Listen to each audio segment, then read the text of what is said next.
Lioka toko faharoapolo. Fiekena ny fahefan'i Jesosy. Lioka toko faharoapolo andininy voalohany ka hatramin'ny fahavalo. Ary tamin'ny andro anankiray, raha nampianatra ny olona teo kianjan'ny tempoly Jesosy ka nitory ny filazantsara, dia nanatona ny lohan'ny mpisorona sy ny mpanora-dalàna ary ny loholona ka niteny taminy hoe, lazao aminay, fahefana manao ahoana no anaovanao zao zavatra zao? Ary iza no nanome anao zany fahefana izany? Ary Jesosy namalika nanao taminy hoe, zaho kosa mba hanontany anareo zavatra iray loha, ka lazao amiko. Ny batisan'i Jaona avy tany an-danitra va sa avy tamin'ny olona?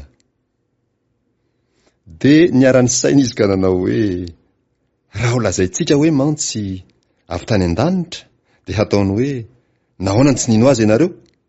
Fa raha ho lazaintsika hoe kosa avy tamin'ny olona, dia hitora-bato atsika ny vahoaka rehetra, satria inono ho mpaminany Jaona. Dia namaly ireo fa tsy fantany izay niaviany.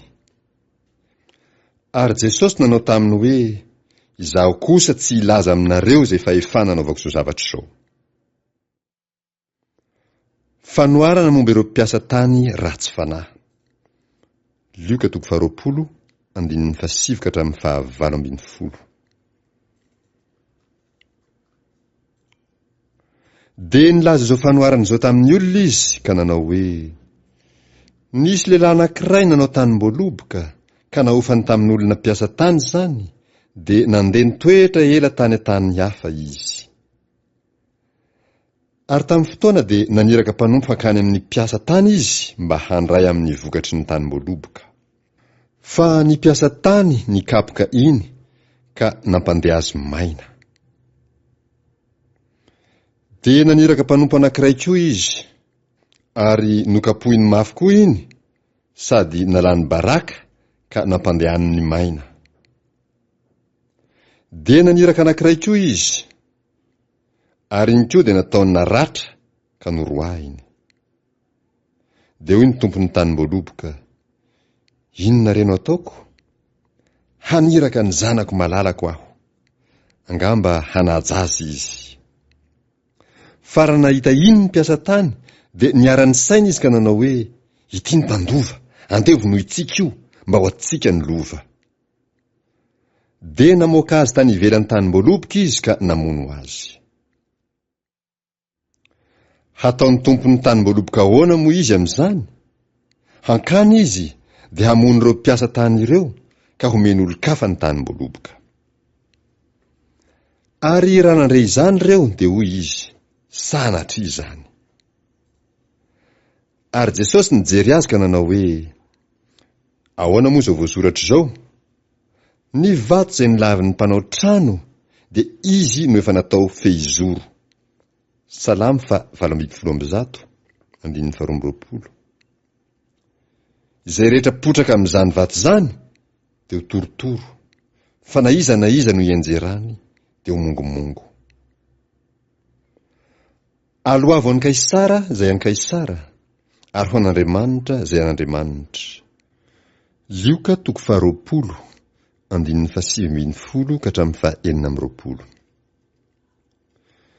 Ary tamin'izany oro zany dia nitady hisambotra azy ny mpanora-dalàna sy ny lohan'ny mpisorona, nefa natahotra ny olona izy, satria fantany fa izy no nolazainy tamin'izany fanoarana izany. Ary nizataratra an' Jesosy izy ka naniraka mpitsikilo izay nody ho marina, mba hamandrika azy amin'ny teniny, hanolorany azy ho amin'ny hery sy ny fahefan'ny governora. Ary ireo nanontany azy ka nanao hoe, mpampianatro, fantatray fa miteny sy mampianatra marina ianao ka tsy mizaha tavan'olona, fa mampianatra marina ny lalan'Andriamanitra. Mety va raha mandoa vola hetra ho an'i Kaisara zahay, sa tsy? Fa Jesosy nahafantatra ny fiendreny ka nanao taminy hoe, mampiseho dia nary amiko. Aniza moa io sary sy soratra eo amin'io? Hoy ireo, an'i Kaisara. Dia hoy Jesosy taminy, aloavo an'i Kaisara ary, izay an'i Kaisara, ary ho an'Andriamanitra izay an'Andriamanitra. Ary tsy sahiny ny tanana azy teo anatrehan'ny olona izany teny izany, sady gaga izy noho ny famaliny ka nangina. Fanontaniany Sadoseo momba ny fitsanganana amin'ny maty. Lioka 20, 17-20. Ary ny sasany tamin'ny Sadoseo izay milaza fa tsy misy fitsanganan'ny maty dia nanatona ka nanontany azy hoe, mpampianatro, Mosesy nanoratra ho antsika hoe raha misy manan-drahalahy maty momba ka mbola velona ny vadiny maty, dia aoka ny rahalahiny hampakatra andravehivavy ka hiteraka hamelo maso ny rahalahiny. Deuteronomia 15:5. Koa nisy 7 mirahalahy, ary ny zokiny nampakabady dia maty momba, ary ny 2 sy ny 3 koa nampakatra azy, ary tahaka izany avokoa no nataon'izy 7 mirahalahy, nefa maty momba avokoa izy. Ary farany dia maty koa rahavehivavy. Koa amin'ny fitsanganan'ny maty, ho vadiniza moa rahavehivavy, fa samy efa nanambady azy avokoa izy 7 mirahalahy. Ary Jesosy nanao taminy hoe, ny zanak'izao fiainana izao dia mampakabady sady avoaka-mpakarina, fa izay atao mendrika hahazo izany fiainana izany sy ny fitsanganana amin'ny maty kosa dia tsy mba mampakabady na avoaka-mpakarina. Ary tsy mety maty tsony izy, fa mitovy amin'ny anjely sady zanak'Andriamanitra, satria zanaky ny fitsanganana amin'ny maty. Ary Mosesy aza nanambara teo amin'ilay teny milaza ny voaroy fa hatsangana ny maty raha nilazan'i Jehova hoe Andriamanitry Abrahama sy Andriamanitry Isaka ary Andriamanitry Jakoba. Exodus 7:1. Fa izy tsy mba Andriamanitry ny maty fa any velona, fa velona ho an'Andriamanitra avokoa izy rehetra. Ary ny mpanoradalàna sasany namalaka nanao hoe, mpampianatro, marina izay nolazainao, fa tsy nisy sananontany azy tsony ireo. Jesosy taranaka Davida. Jesosy tompony Davida. Lioka 20, 1:1-7. Ary hoy Jesosy taminy, ahoana no lazaina fa Kristy no zanaky Davida? Fa Davida ihany no milaza eo amin'ny bokin'ny Salamo hoe, Jehova nilaza tamin'ny tompoko hoe, mipetraha eo tanako ankavanana ambara-panaoko ny fahavalinao fitoeran'ny tongotrao. Salamo 1:1. Davida amin'izany manao azy hoe tompo. Koa ahoana ny mahazanany azy? Jesosy nanakina ny fitondran-tena ny mpanoradalàna. Lioka 20, 1:5-7.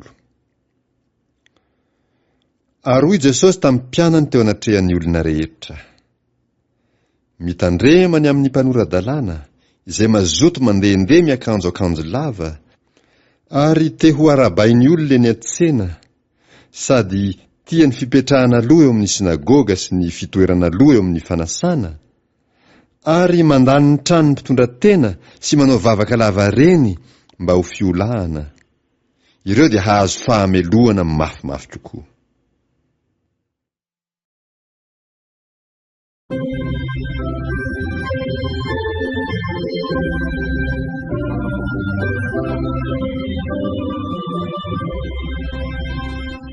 Ni fia-fiana no ambaranay, ni funay nilana fatitianay, andrimany aina parafutra manery, vatinao